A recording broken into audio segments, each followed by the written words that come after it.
Hello and welcome to another episode of Attacking Third, a CBS Sports Soccer podcast. I'm Sandra Herrera, lead NWSL writer for CBS Sports. Joined today, as always, by my colleague and co-host Lisa Roman, broadcaster and analyst for CBS Sports. On today's show, we've got some chatter about the United States Women's National Team January camp roster. It is officially here, and we're going to give you our reactions to that. But we're also going to talk about an NWSL trade, a 4-team trade taking place today as well. Let's talk all about it. Everything is happening today. This is our second episode going live. Hello, if you're joining us again for the second time today. Quick reminder to those of you joining us in the chat. The NWSL Draft is officially 1 week away, Thursday, January 12th. And Attacking Third has you covered. Download, follow, subscribe, like, and comment on Attacking Third. Please subscribe to us on YouTube. Give our videos a thumbs up. YouTube.com/Attacking Third. You're going to get exclusive NWSL Draft content right here on A3. We're going to be there. We're going to the draft, Lisa. It's great to see you again. I just saw you a few hours ago. How's it going? It's great because we got some crazy news happening. It just happened. Thanks to everyone for sticking around with us. I know we originally planned to go live about 45 minutes ago, but trades happening, a lot happening. Sandra's a writer for CBS Sports. If you're not reading all of our articles, you are truly missing out. So we had a lot to do, a lot to read, a lot to catch up on. I love this. People joining us in the chat username, giving a shout out saying, yeah, it was perfect time for the trades to drop. Come on, league. Don't you know A3 is scheduled to go on? Exactly. So thanks everyone for waiting and hanging around because we have to talk about these trades. We have to talk about the U.S. roster. Sandra, it's only been a couple hours since I've seen you last. And man, it's good to get back in the swing of things. You're just going live every couple hours. Look, just gotta stay live. Like 2022, stay live. 2023, stay live. That's what it's about. I am just like, this is what we have been chatting about. I think like all off season, like those days where there's just like a constant, heavy news day, and this is one of those days for sure.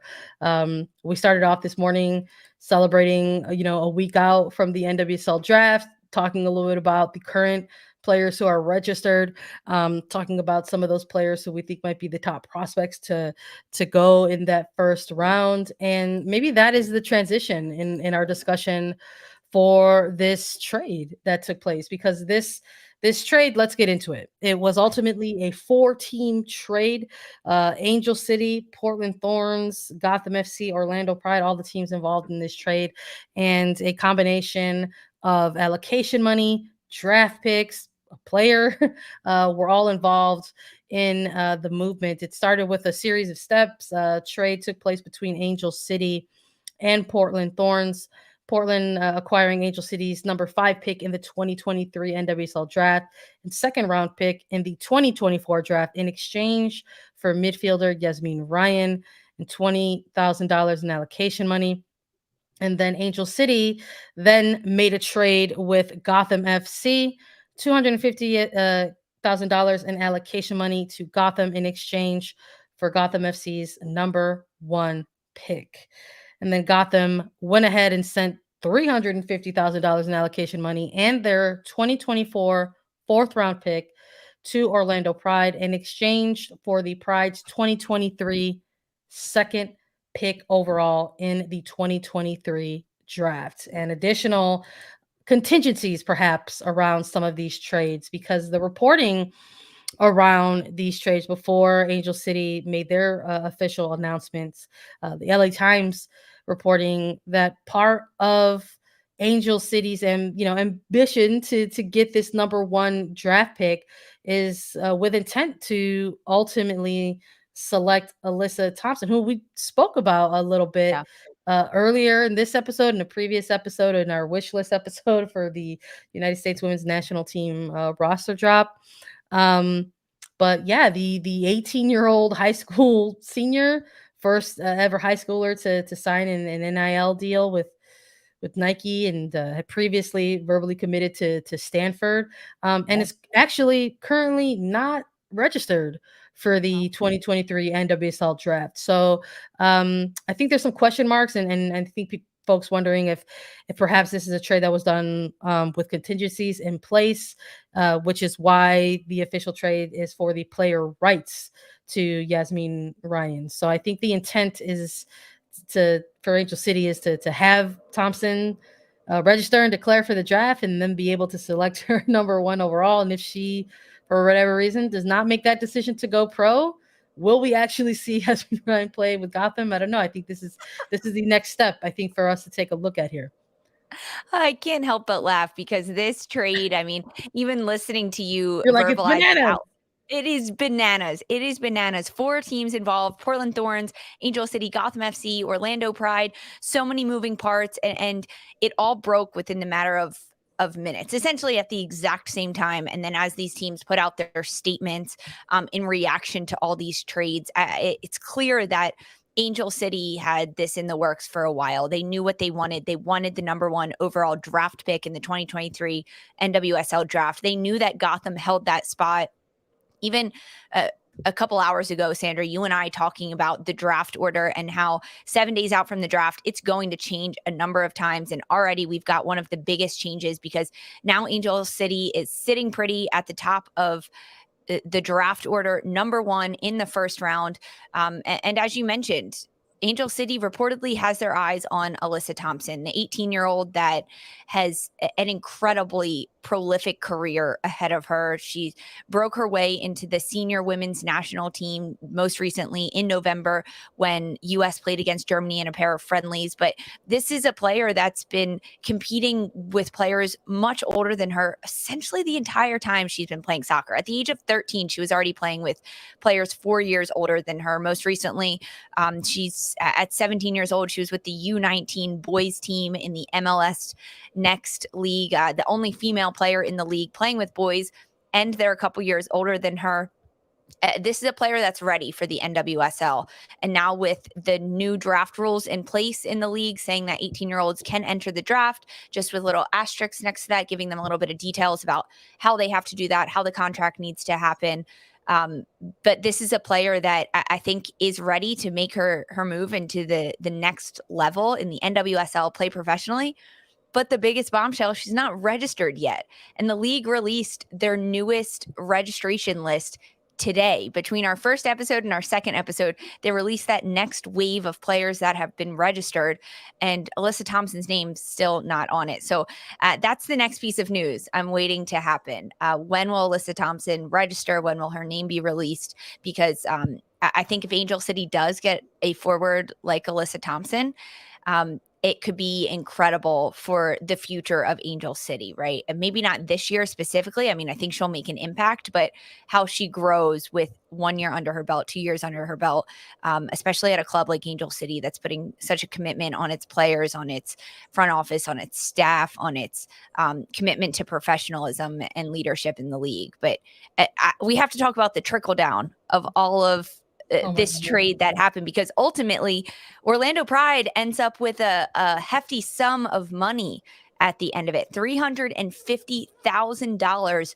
from Gotham in exchange for a draft pick. But now Orlando's got some allocation money. They've got some money to deal with and play with. There's a lot of rumors right now that that Orlando wants Debinha, former North Carolina midfielder, Brazilian international. What do you think is going to happen with Orlando? I mean, that's a hefty chunk of money to sort of yield back in all of this trade, and to get that kind of money and sort of be the final team, I guess, perhaps in play with all of these moves. It just sort of feels like if we're looking at things in certain steps and how relating that to the draft order, like how things have shifted around a bit. So Gotham previously having the number 1 pick, but now it's likely that belongs to Angel City, and Orlando with both the number 2 and the number 3 pick. And obviously we're open to hearing some offers if other teams were interested in, making moves for those type of selections. So I'm curious as to how this is going to shake out, not so much in the allocation money sense, but what that's going to mean for selections in those top 3 picks. Because right as we hopped off of our live episode this morning, that draft registration list got updated again around noon Eastern or so. And we saw Michelle Duke, sophomore, on that registration list, and Michelle Cooper. And she is a player that is rated very, very highly, someone that I think teams are going to automatically target on their big draft boards. I think if you have one of those three picks, 3 to 5 picks in this first round, that you are absolutely looking at a player like Michelle Cooper. So Michelle Cooper, for those that don't know, out of Duke, a sophomore member of the US U20 youth national team that went to the World Cup this summer. An incredible goal at the incredible player at the international level, and at Duke just made incredible impact at that school. So I'm curious if if when you're making all these phone calls, when you're having the email chains or the text group messages, or making the negotiations, how does that match with Orlando's draft board? What is the bigger target for them? Are they really swinging for the fences here, and they've laid the groundwork to possibly make a really good pitch to somebody like Debinha, and are content with making a selection in this 2023 draft as high as number 3? Perhaps they are. And, maybe after all those phone calls and sort of recognizing that Angel City wants to, hopefully go with a player like Alyssa Thompson, and Gotham possibly is targeting somebody like a Michelle Cooper with that very desirable number 2 spot.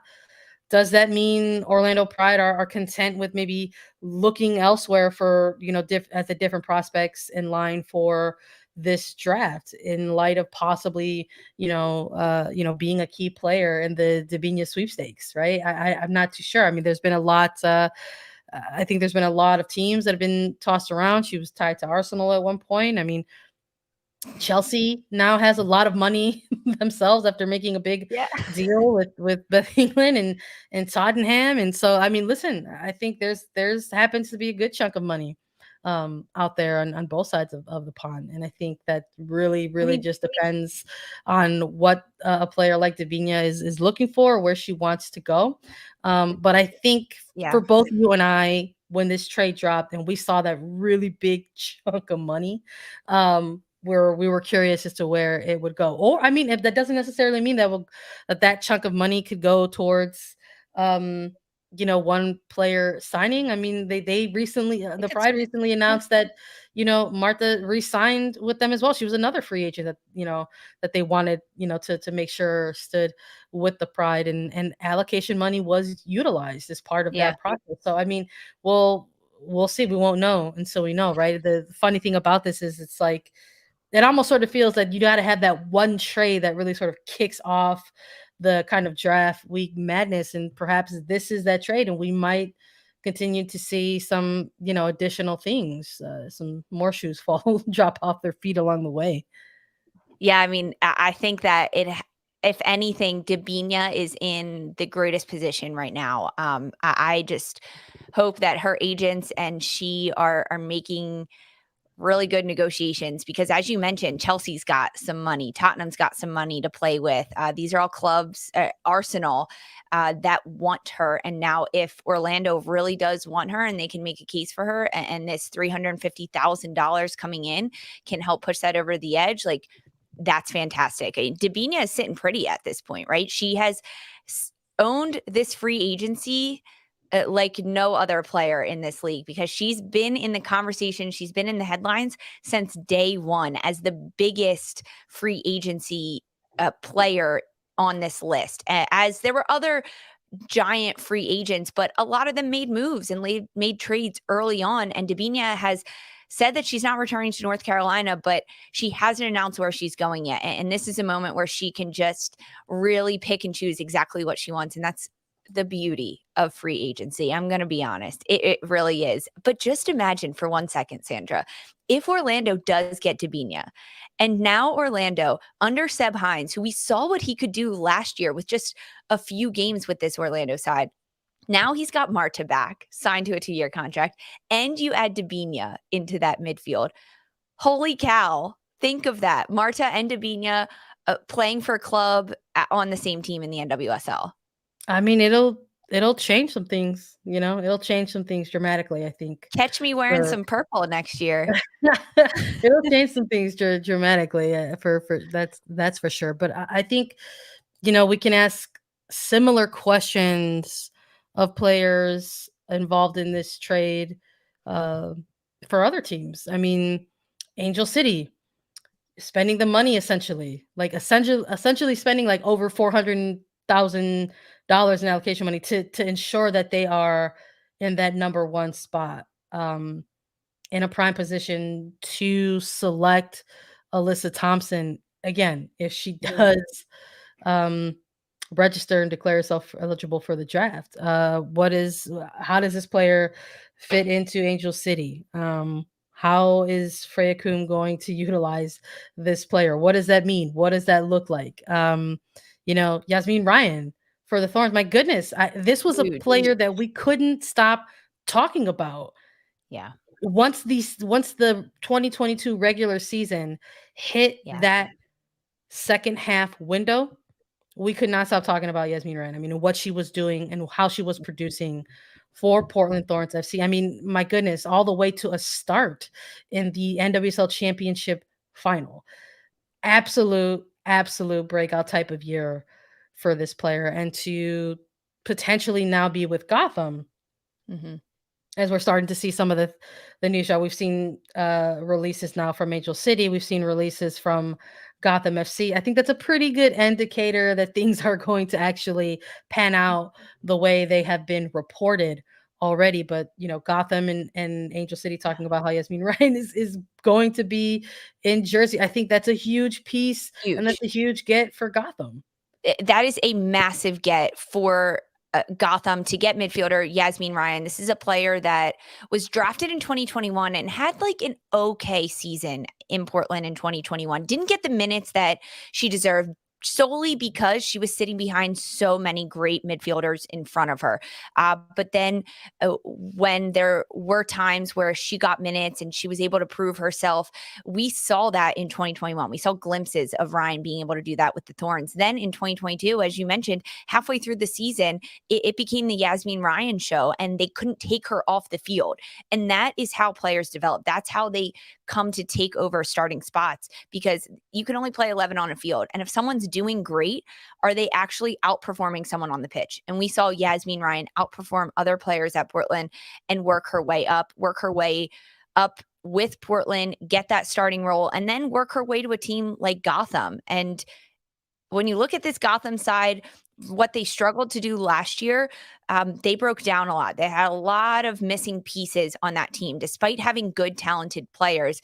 Now they've got new coaches coming into it in Juan Carlos Amaros, formerly at Houston. They have Christy Mewis in her second year. Victoria Pickett is also there from Kansas City in the midfield. And now they add someone like Yasmine Ryan. This is a Gotham side that's looking to get better. They're looking to improve upon their season last year, which is not that hard to do. They didn't have a great season, but getting Yasmine Ryan is like 4 steps up for Gotham. A huge get. I'm excited to see Yasmine Ryan play alongside someone like Christy Mewis, right? Play alongside someone in that midfield that is on the international level and can contribute. And it's also a Gotham side where Ryan can probably have a bit more of an impact than she did at Gotham. And we saw the impact that she had there, being able to contribute in goal scoring opportunities, send crosses in, her defensive efforts. Ryan's a player that plays both sides of the ball incredibly well, and Gotham is lucky to have her. Yeah, no, I'm with you. Listen, like I said, we're watching all this unfold in front of us, and again, clubs making their announcements are pretty good indicators of that things have sort of aligned in the way that they're hoping that they would initially align. Angel City within their release also specifically mentioning the conditions, saying that Ryan and the allocation money was sent to Gotham in exchange for the number one pick, pending conditions met, and Gotham obviously welcoming Yasmine Ryan to the fold for 2023. So it's something that we'll obviously keep an eye on moving forward. Because there are still going to be implications, from the trade and how we're going to see. We're still not really going to fully know how to perhaps rate the types of trades until things kind of pan out a little bit. Like we've chatted a little bit about all that allocation money that Orlando has received. What are their plans for that? And now how do they plan to tackle their draft? Now looking at the number 3 pick, and how does Gotham plan to navigate their draft now that they've got a very, very good player in Yasmine Ryan, and now the number 2 pick versus the number 1 pick? And will we hear Alyssa Thompson's name called for Angel City while in Philly? I don't know. Register for the draft. We'll see. We're gonna be there, so we'll definitely have a front row seat to all the action. I love this stuff. I absolutely love it here. We've got more to talk about, though, believe it or not. The real reason why we were going live this afternoon, we have to chat all about the United States Women's National Team January camp roster. It's official. The roster has dropped. It's 24 players. Stick with us to hear all about who it is. I've never lost a wingman. You're lucky. Fly long enough, it'll happen.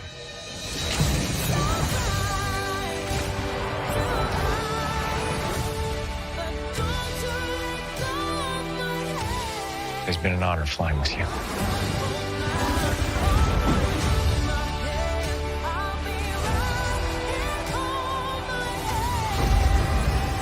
Top Gun Maverick, rated PG-13, now streaming on Paramount Plus. All right, let's chat about it. We've got to chat all things United States Women's National Team. Also today, the January camp roster dropped. Is it still January 5th? Is it still January 5th? I just don't know. I don't know. I'm pretty sure it's Saturday. Hey, everybody. Thanks for joining us in the weekend. But no, it's still January 5th. The roster dropped on Thursday. 24 players named to this January camp roster, which will take place in New Zealand. The United States Women's National Team will participate in a 6-day training camp before capping off this trip with a pair of friendlies against New Zealand, the co-host of the 2023 World Cup. The friendlies will take place on January 17th, 10 p.m. Eastern Time, and then January 20th, also 10 p.m. Eastern Time. Woo, those are some painful kickoff times, but listen, it's World Cup prep for all of us involved here. It is. That's really the truth. But let's get into this roster, Lisa. Before we got this roster, you and I linked up for an episode of Attacking Third, and we did a wish list episode. We decided to kick off the new year and say, hey, we'd really like to see players X, Y, and Z, and NWSL amongst 26 these letters. We gave 26 letters on our wish list. We gave a whole alphabet. 24. We gave a whole alphabet. Listen, I love the wish list because they're ours, and we shoot for the moon, and we're very ambitious with it. But you know what? It's a January window. It's not an official FIFA window. So, I mean, really, it's like we could have had like 30 player rosters if we really, really wanted to go there. But we went with 26. We like the number, we are hopeful. We're trying to manifest that there will be 26 player rosters for the 2023 World Cup, as it was for the 2023 Men's World Cup, the 2022 Men's World Cup. And so I was curious as to who these 24 were. So as soon as we saw the number, it says, the headline, see the headline, Andonovski names 24 player roster. And we said, who's it going to be? And you know what, Lisa, when you and I did our wish list, we had a good chunk of these players on there because we went with what's considered at this point with the player pool, the usual suspects. So let's break it down. I'll go with the goalkeeper, defenders, and you can let the good people know about the midfielders and forwards. For goalkeepers, officially going to New Zealand, 3 keepers, Adriana Franch, Casey Murphy, and Alyssa Nair. The defender core is Alana Cook, Emily Fox, Crystal Dunn, Naomi Girma, Sophia Huerta, Haley Mace, Becky Sauerbrunn, and Emily Sonnet. Midfielders, 7 named to Vlatko Andonovski's roster: Sam Coffey, Lindsay Horan, Taylor Korniak, Rose Lavelle, Christy Mewis, Ashley Sanchez, and Andy Sullivan. And then for the forward squad, there's 6 players: Ashley Hatch, Alex Morgan, Midge Purse, Trinity Rodman, Lynn Williams, and Mallory Swanson. For those that don't know who the heck Mallory Swanson is, it is the former Mallory Pugh. She married the Chicago Cubs shortstop Dansby Swanson in December, so just about a month ago. Congrats to Mal. And she's now playing with Swanson on the back of her jersey, and we get to see that as soon as January when they play these matches against New Zealand. So we'll try to remind everyone constantly, Mallory Swanson, the former Mallory Pugh, but she rounds out the roster at 24 players. And like you mentioned, Sandra, you and I, we picked 26 to go on this roster. I'm pleased with Vlatko's 24, right? Like overall, based on how many he could have chosen, how many less he could have chosen. He could have gone with 22. He could have gone with 20. The more, the merrier in my mind. That's why we wanted 26. But these players on here, I mean, when we did our wish list, we also had goalkeepers, Adie Franch, Casey Murphy, and Alyssa Nair. So no surprises there at this point. I think it really comes down to, between the goalkeeper battle, which one's going to win out for number 1. I'm giving it to Alyssa Nair right now. So then who wins out for number 2, right? I don't think that anything is set in stone there. On the backside of things for Vlatko Andonovski and this team, it comes down to who's performing well and who's performing consistently and staying healthy, especially between those 3. Yeah, I'm with you. Listen, I'll be going through each of these, positional areas when we're looking at the players who got named to this roster. I think there were some surprises along the way. I don't want to say they were huge, massive, shocking.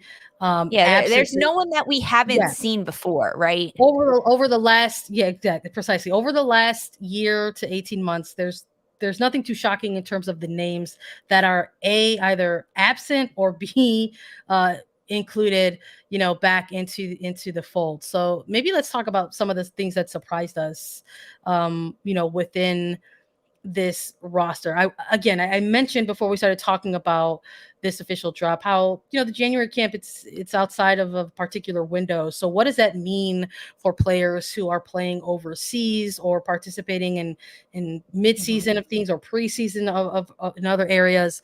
What does that look like? What does that mean? Lindsay Horan tied with Olympique Lyon. What was that going to look like? How are those conversations, to get a player involved in this type of experience? But clearly, great relationships, is named to this 24-player camp for January. Andonovski, in his media availability, echoed those sentiments as such, was asked about it, said that they've got a great relationship with Lyon. Those conversations obviously went well. Horan is inclusion on this roster is because of that. So we're obviously going to see the continuation of her in the midfield over the course of these 2 friendlies, I'm assuming. But there was also the question of the absence of somebody like a Mia Fischel, and we talked about Mia Fischel a little bit during the wish list episode on A3 and what that could mean and what this looks like in 2023 as the U.S. women's national team is sort of turning this page and kind of really getting the focal point on the World Cup. It's like literally World Cup or nothing moving forward this year. So I know you and I were both curious about that, and Andonovski in the press conference was again asked about this. And I thought it was important because I think you're looking at players who you might have to have conversations with their domestic club to get them involved in camps and what that's going there. And he reiterated, he's been asked about this. I think it feels like endless times already when it comes to Mia Fischel. But she's someone that has been doing quite well. Yeah, shout out to Celeste. I see you.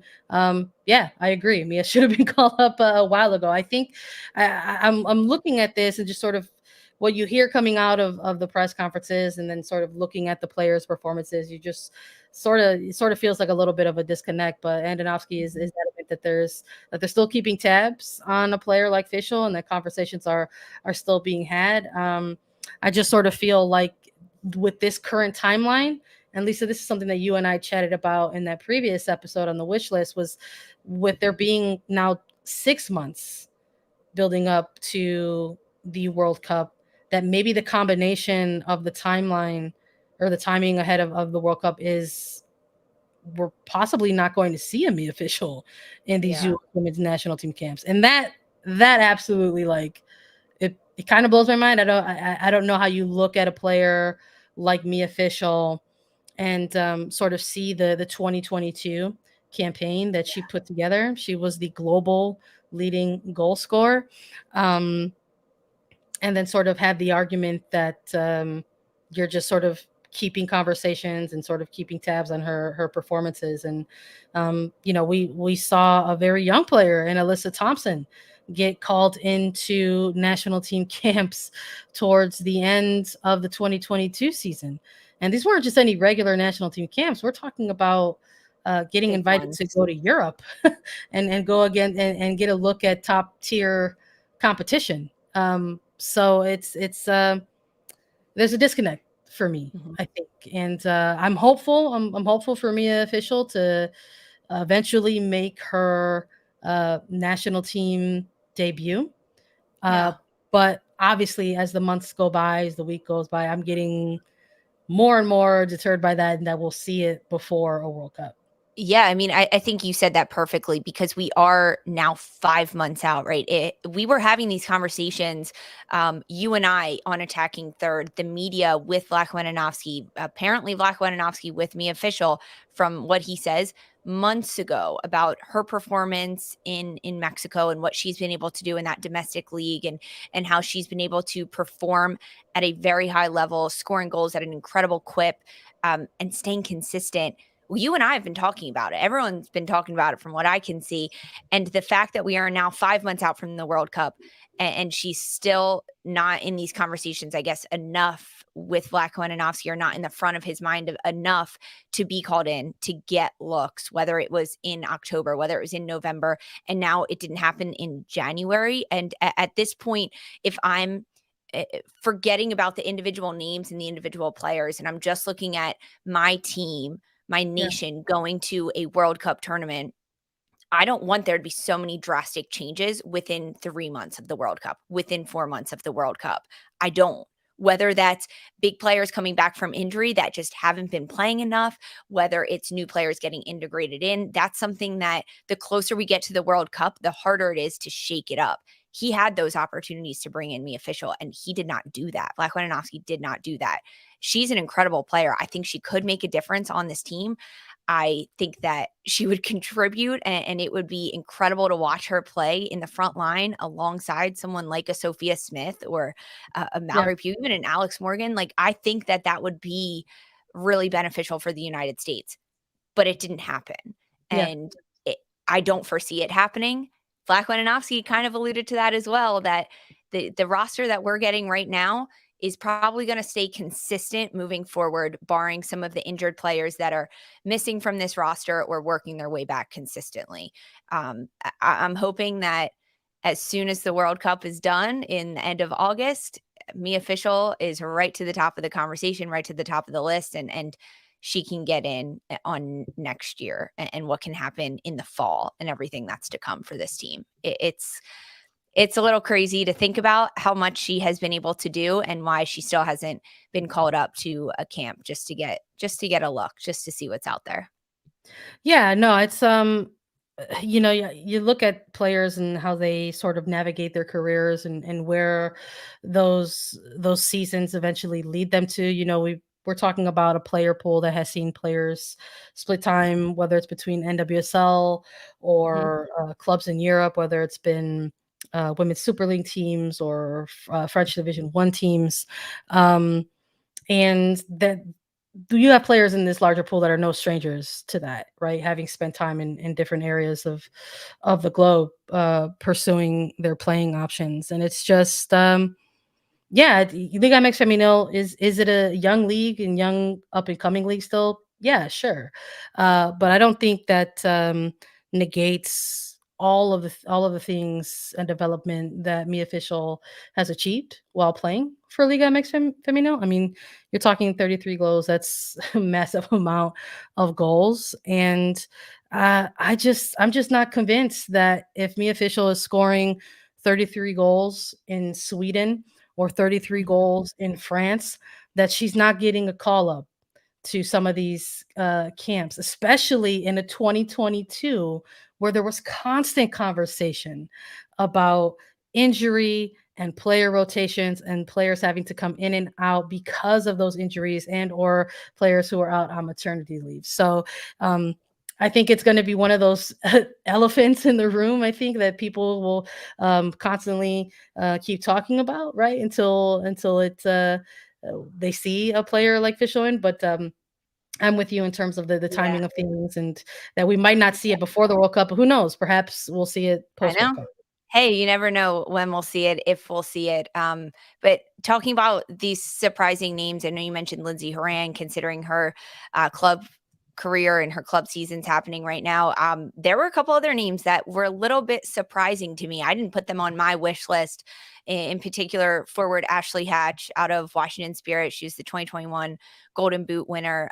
She had been in the U.S. roster and in camps pretty consistently until CONCACAF W Championship, because she went to Mexico for that tournament and ended up getting injured. She hurt her back and ended up leaving. And that's when we got to see Sam Coffey come in. So, hey, there's always a silver lining with some of these things.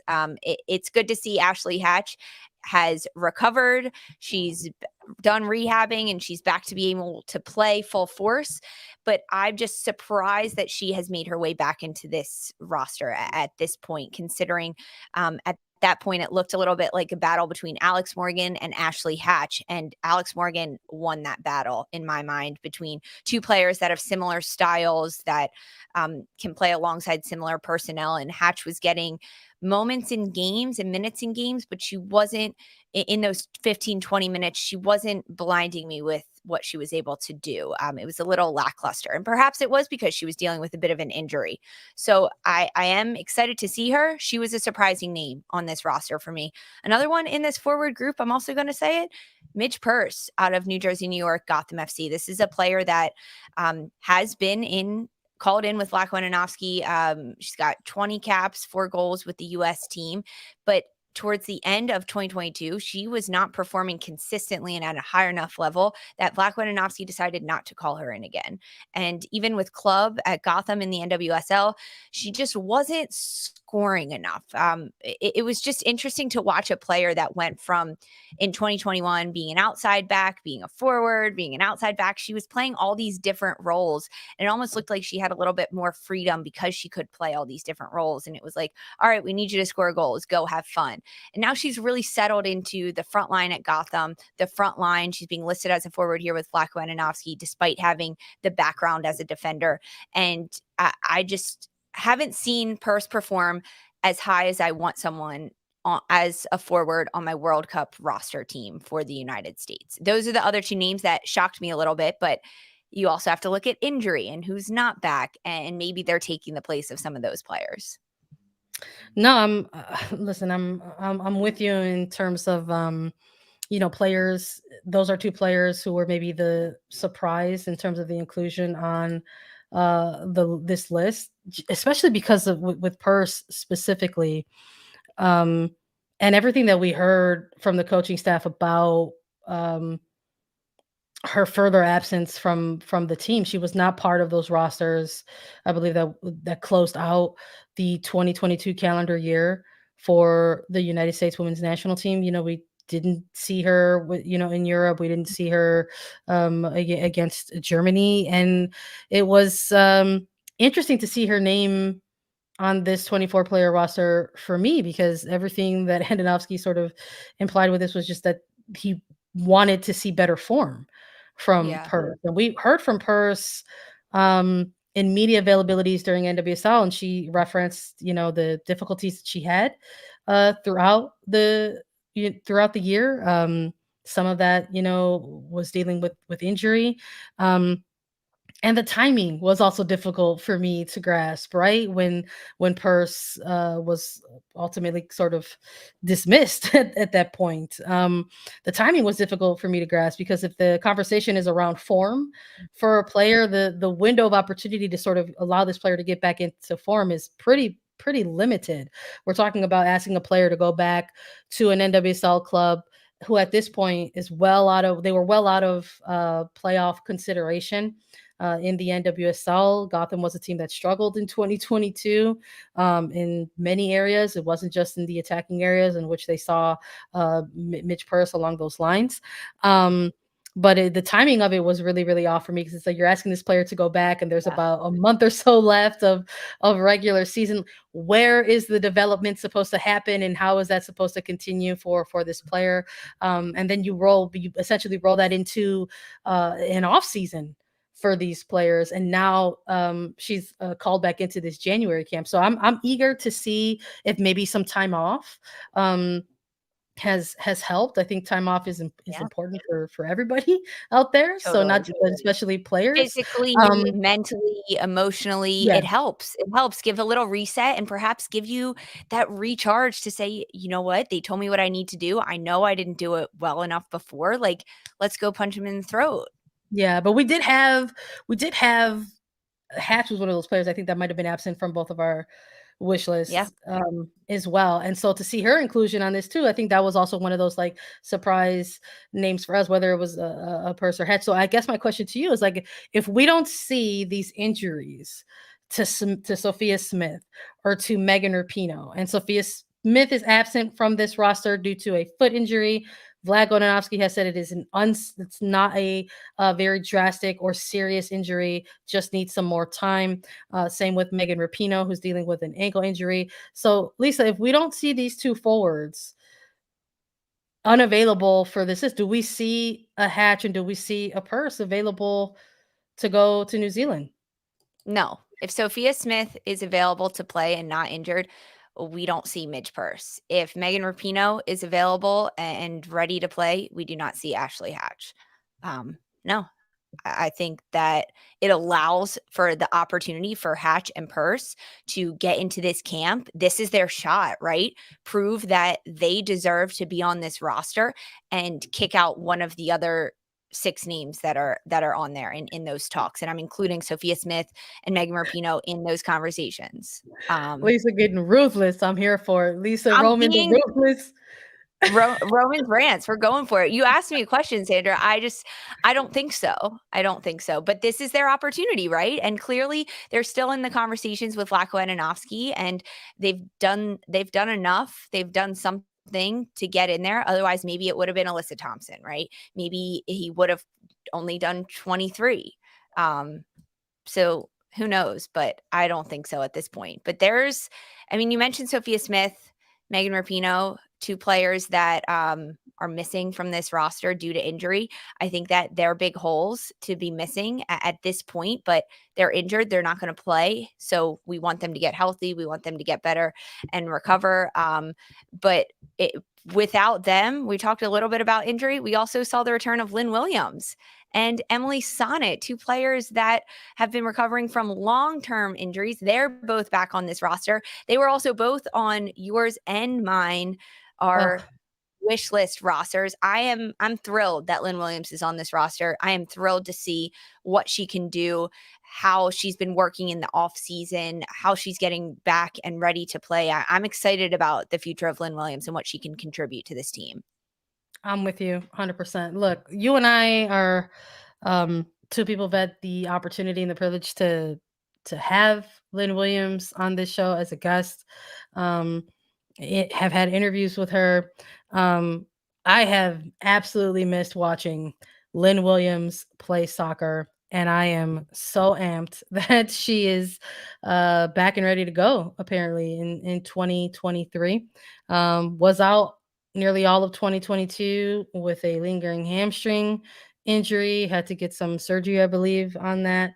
But this is a player I think that Andonovski has missed for quite some time. I think when you look back into the early days of the Andonovski era, specifically, 2019 as they went into 2020. We saw a player like Lynn Williams getting consistent call-ins to his camps and seeing not only the consistent call-ins, but consistent minutes on the pitch and producing for this team and actually really, really providing a lot of dynamic things in the attack. And I think in 2022, this year, where maybe they were hoping to sort of develop some more cohesion, having her, her absence, I think you sort of saw at times where you could maybe pluck out a game or two and say, you know what, this game can use some Lynn Williams A little here, Lynn. a little Lynn in this moment. So I'm very excited to see Lynn Williams back on this roster. I'm also curious to see how the coaching staff wants to reintegrate her back into this team, because also in light of her absence, what sort of happened in 2022 is we did see the return of Alex Morgan and her form. We got to continue to see the development of Sophia Smith. I mean, we're talking about MVP caliber development, Mallory Swanson and her resurgence in 2022. So I'm curious as to how that's going to look. So obviously we know Sophia Smith isn't included in this roster due to injury. Are we going to see Lynn Williams get a start in her place, essentially? What are we going to see? I love that. I love that proposal and that question that you just threw out there. Will we see Lynn Williams get a start? I don't know how she's doing right now. Like, I'm sure she's back to full throttle. I don't think in the first game, maybe in the second. I would love to see her get a start, though. I would. I want to see Mallory Swanson, Alex Morgan, Lynn Williams. Like, I think that would be pretty fun to see that front line. What about Trinity Rodman in there? Like, Oh yeah, there's still a lot to be excited about with this roster. I mean, there's plenty to be excited about. Do you think we'll see Lynn Williams get a start? I hope so. I don't know if we'll get to see her get a start, but I do hope we get to see her get some minutes. I mean, this is essentially these would essentially be her first games back, period.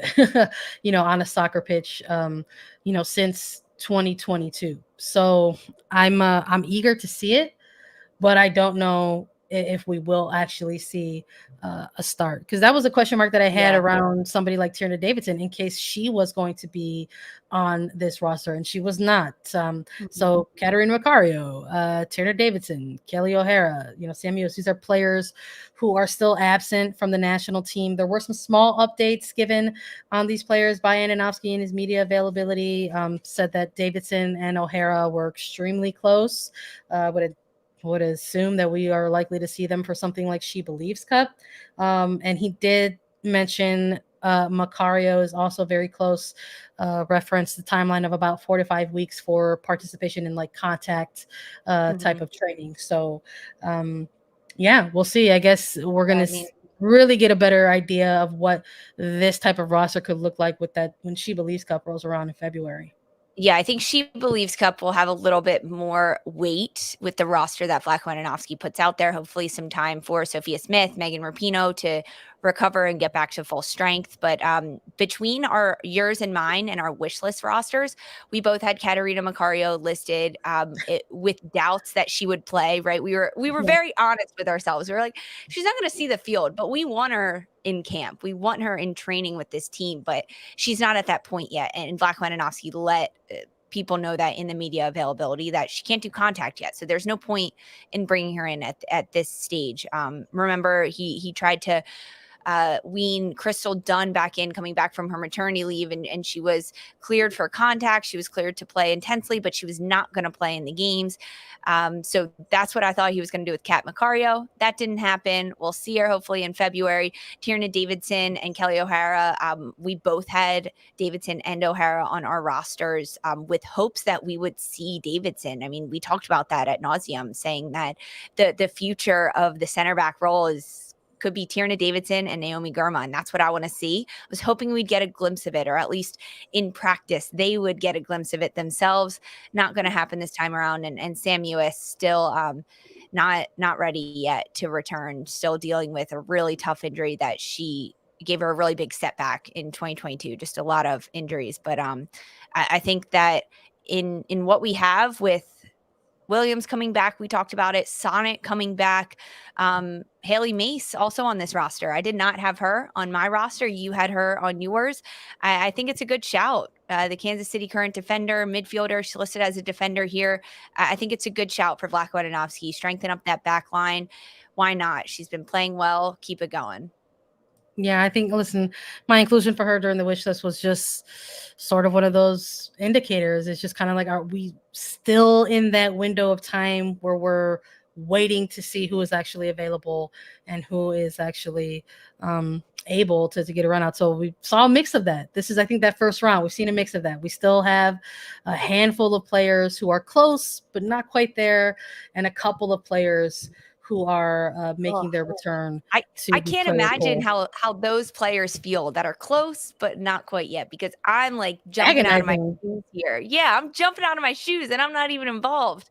So I can't imagine how players like Kat Macario, Tierna Davidson, Kelly O'Hara feel to want to get back in the swing of things. Oh yeah, especially as like the year turned to like 2023, right? Where like all sights on the World Cup.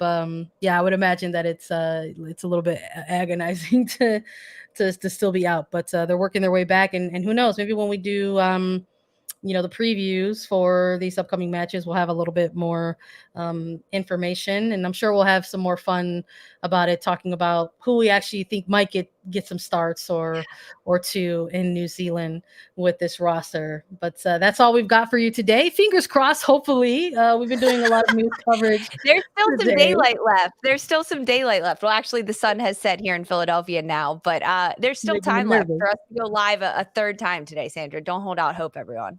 Making me nervous here. Jeez, listen, I love you, but I'm ready to go. Thanks everybody for listening to Attacking Third. Download, follow, listen to us anywhere you get your podcast. You can watch us too. Subscribe at youtube.com/Attacking Third to get alerts for whenever we go live, and like, follow, subscribe, and leave comments on all our videos. We want to hear from you here at A3. The NWSL Draft is Thursday, January 12th on CBS Sports Network, Paramount Plus, CBS Sports HQ. We're going to have all your previews, live coverage, and recaps right here on A3. For Sandra Herrera and Lisa Roman, this was Attacking Third.